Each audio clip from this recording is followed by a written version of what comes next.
It's just very simple for me. It starts with K, karma. It's okay, wish them well.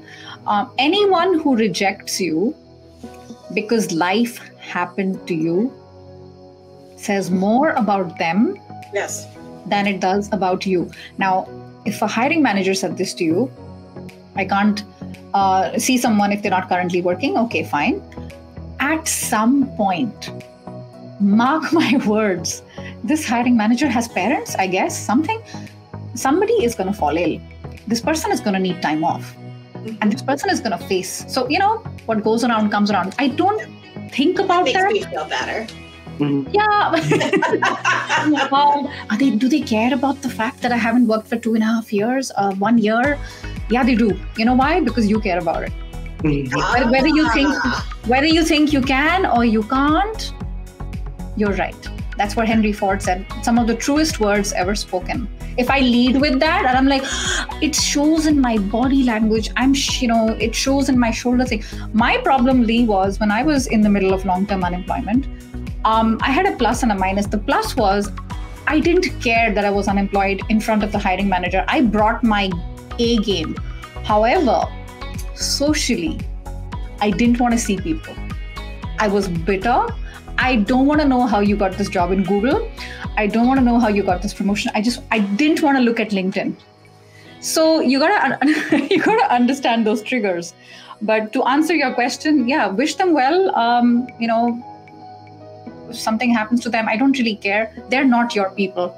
Move on. There you go. Good for you. Yeah. I was at a dinner party. Oh my God. And I made the mistake of going. There were 30 people there. I told you I didn't socialize during long-term unemployment. I didn't like it because my ego told me, oh, what are people going to think? And someone said something about work. And then somebody said, hey, Sonal, so how's the job search? Firstly, you don't ask somebody, how's the job search going? Please. It's like asking someone who's trying to get pregnant. So are you pregnant yet? It's very hurtful. So just instead, how's it going? How are you? So this person asked, and I went on this tirade for 10 minutes. And my husband and I drove home, and my husband was like, what the heck was that? And I'm like, I was right. They want Dutch, and they want this, and they want this, like everything I have.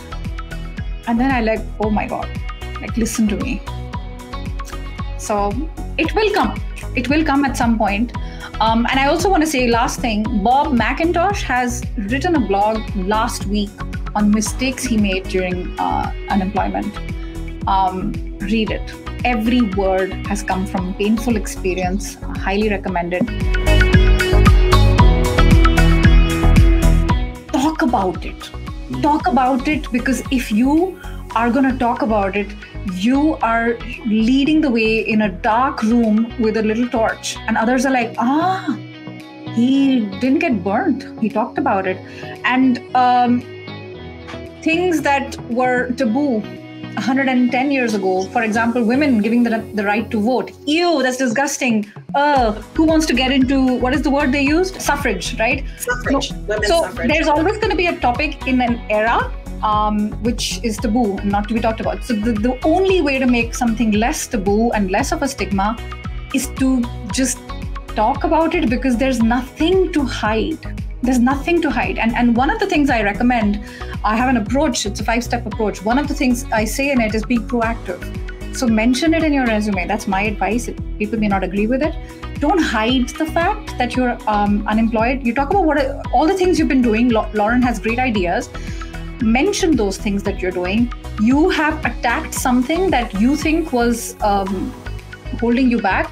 Plus, you show that you have nothing to hide to the recruiter. It's a win-win. If they don't call you, screw them. They're not your people. Somebody else will call you because they have also been unemployed and they totally get it. You want to be with an empath or you want to be with a sociopath? Wow.